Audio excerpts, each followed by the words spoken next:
അതെ, ഒരു നിമിഷം നിങ്ങൾ എന്നെ ഒന്ന് ശ്രദ്ധിക്കുമോ? നിങ്ങൾ വിശ്വാസിയാകാം, അവിശ്വാസിയാകാം, പക്ഷെ നമ്മൾ ആരും കപട വിശ്വാസികളാകരുത്.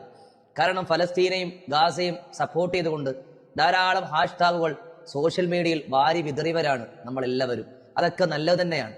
എന്നാൽ സുഡാൻ എന്ന് പറയുന്ന രാജ്യത്തെ പറ്റിയുള്ള എന്തെങ്കിലും ഒരു വാർത്ത നിങ്ങൾ കാണുകയോ കേൾക്കുകയോ ചെയ്തിട്ടുണ്ടോ?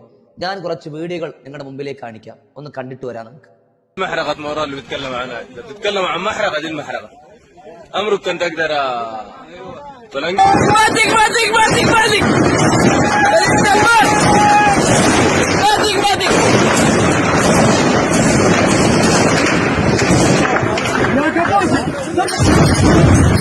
ദരിദ്രരായ രാജ്യത്തിന് ആരാണ് ഇത്ര ആയുധങ്ങൾ കൊടുത്ത് യുദ്ധത്തിന് കളമൊരുക്കിയത്?